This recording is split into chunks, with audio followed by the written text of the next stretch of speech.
안녕하십니까. 여의도 24시입니다. 오늘 역시 이준석 씨에 대해서 얘기를 해보겠습니다. 어떤 분들은 아마 이렇게 지적하실 수도 있습니다.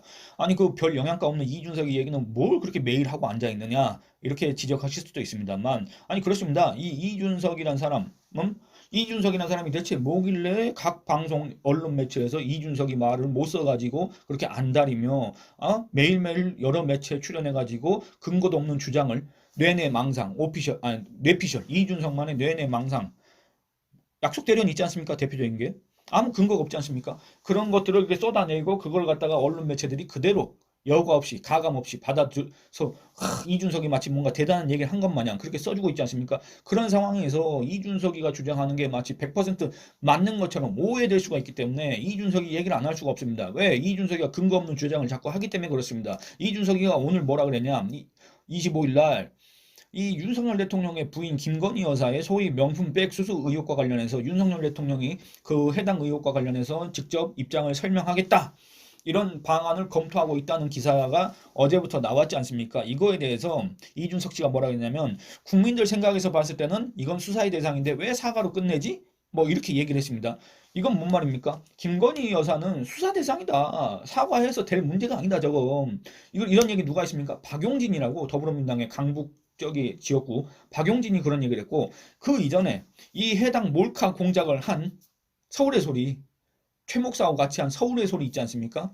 이 서울의 소리가 이미 윤석열 대통령과 김건희 여사를 이 부정 청탁 및 금품 등의 수수 금지에 관한 법률, 그러니까 청탁 금지법 위반으로 대검에 고발을 할 때 똑같은 얘기를 했습니다. 수사를 해달라고. 수사 대상이다. 김건희는 윤석열은 수사 대상이다. 그러니까 한마디로 이준석이는 더불어민주당의 박용진이나 아니면 저기 인터넷 유튜브 채널 서울의 소리 백은정이가 하는 거 거기하고 아주 똑같은 소리를 하고 앉아있다.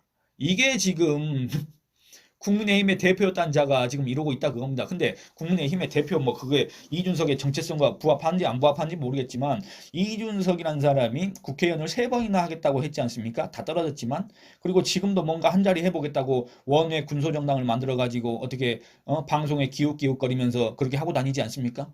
그런데 법을 좀 잘 알고 얘기를 했으면 좋겠습니다. 어떤 사안에 대해서 정말 좀 자세하게 파악을 하고 얘기를 했으면 좋겠습니다. 그게 바로 국민에 대한 최소한의 예의가 아니겠습니까?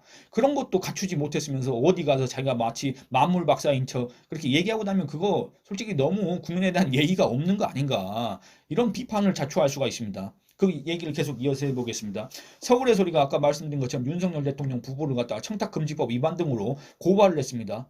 자기들이 그 영상 찍어놓고서는 고발을 했습니다. 그러니까 뭡니까 이게 서울의 소리가 고발장에서 뭐라 했냐면 김 여사는 지난해 9월 13일 서울 서초구 소재 아크로비스타 지하층에 있는 코바나 콘텐츠 사무실 안에서 최 목사로부터 300만 원 상당의 디올 가방을 받았는데 이러한 행위는 청탁금지법 제8조 제4항 위반에 해당한다고 주장을 했습니다만 정말 여러분들 제가 지금부터 알려드릴 그 법률 조항을 보면은 어처구니가 없으실 겁니다. 이거는 수사 대상도 아니고 청탁금지법 위반도 아닙니다.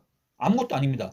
다만 그런 행동으로 논란을 키웠기 때문에 오해를 살 만한 행동을 했기 때문에 여기에 대해서 적절하게 유감 표명을 해라 또는 사과를 해라 이럴 수는 있어도 이게 수사 대상이라거나 청탁금지법 위반이 될 수가 없다 그겁니다. 근데 뭐 알지도 못하는 것들이 소위 법알못이 법자랄인 것처럼 그렇게 코스프레를 하고 앉아 있으니 속이 터지겠습니까? 안 터지겠습니까? 청탁금지법 제8조 금품 등의 수수 금지이랑 공직자 등은 직무 관련 여부 및 기부 후원 증여 등 그 명목에 관계없이 그 명목에 관계없이가 중요합니다. 동일인으로부터 1회에 100만 원 또는 매 회계연도 그러니까 연간 300만 원을 초과하는 금품 등을 받거나 요구 또는 약속해서는 아니 된다. 이렇게 되어 있습니다.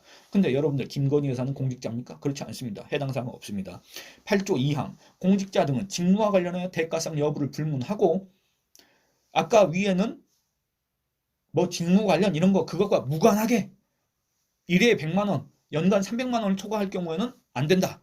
이 항에서는 공직자 등은 직무와 관련해서 대가성 여부를 불문하고 안 된다. 이겁니다. 근데 역시 김건희 여사는 공직자가 아니지 않습니까? 그러면 제8조 사항, 서울의 소리가 위반했다고 주장하는 제8조 사항을 보겠습니다. 공직자 등의 배우자는 공직자 등의 직무와 관련하여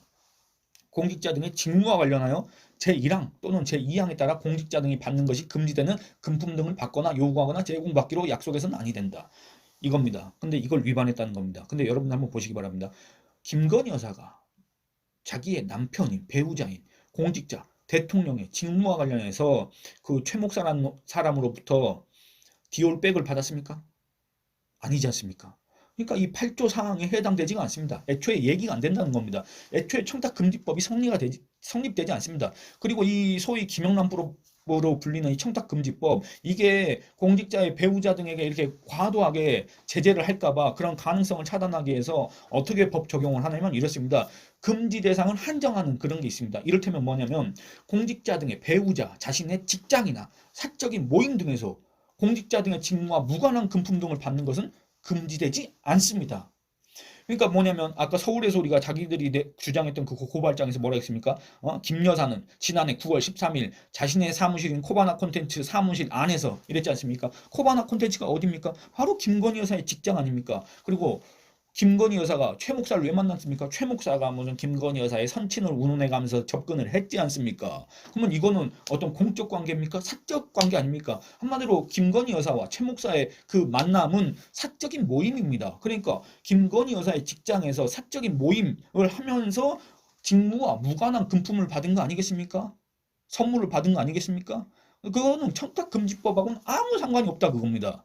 근데 지금 이런 내용도 모르고 예? 지가 무슨 법자라는 법을 잘 아는 것처럼 이렇게 얘기를 하는 자들이 있다 그겁니다. 그 모습을 보고 있자니 얼마나 깝깝하겠습니까? 안 그렇습니까? 여러분들 디올백이라는 거 그게 윤석열 대통령 직무와 관련해서 김건희 여사가 받았습니까?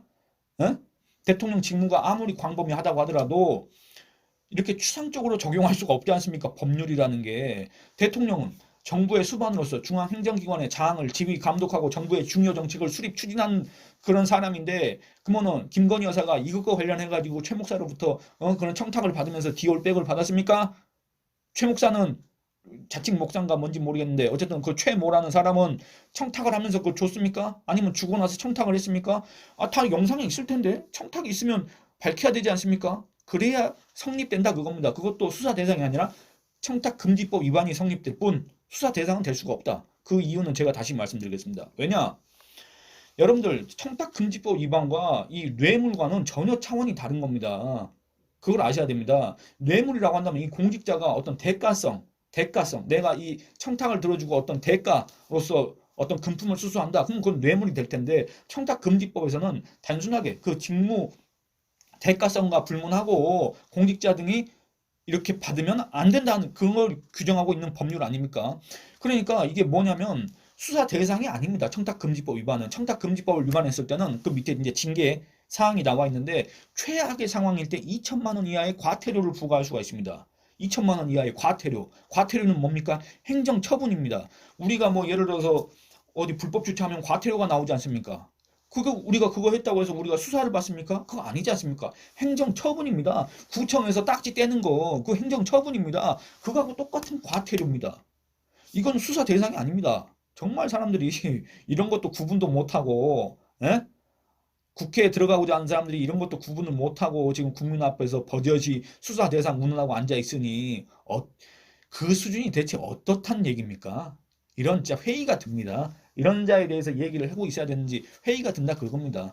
여러분들 수사 기소를 통해서 법원이 부과하는 벌금형과 과태료 행정처분은 애초에 아예 다른 얘기입니다. 그러니까 김건희 여사가 실제 정말로 서울의 소리나 이준석 주장처럼 청탁금지법을 위반했다고 하더라도 수사 대상은 될 수가 없습니다. 애초에 그럴 가능성은 없습니다. 그리고 법률 내용을 보면 김건희 여사하고 청탁금지법하고는 아무런 상관이 없습니다. 근데 대체 무슨 소리를 하고 앉아 있는 겁니까? 이준석이는 지금 무슨 근거로 수사 대상 운운하고 있는 겁니까? 그래 놓고서는 국회의원이 되겠다고 선거에 나가서 3번이나 떨어졌습니까? 그래 놓고서는 자기가 뭔 말만 하면 무슨 집권여당의 대표를 했다고 거들먹거리고 앉아 있습니까? 그런 자가 정작 이런 기본적인 법률 내용도 모른 채 모를 수는 있습니다. 그런데 이런 주장을 할 거면 김건희는 수사 대상 이런 얘기를 할 거면 최소한 그 주장을 하기 전에 법률 내용이라도 찾아봐야 될 거 아닙니까? 자기가 그렇게 윤석열 김건희를 공격하면서 그거에 관한 내용조차 모르고 그 행위가 어떤 법률에 어떻게 해당되는지도 모르고 확인도 않고 지금 이렇게 나와서 떠드는 게 국민들한테 책임감 있는 자세라고 할 수가 있겠습니까? 모르면 공부 좀 하라 그겁니다. 떠들기만 하지 말고. 하버드 언제 나왔는지 모르겠는데 하버드 나왔다는 것만 믿고 방송 나와서 입으로만 떠들어내지 말고 공부 좀 하라. 이런 지적을 자초하는 거 아닌가 이런 생각을 해봅니다. 예, 여러분 오늘 이만 줄이겠습니다. 감사합니다.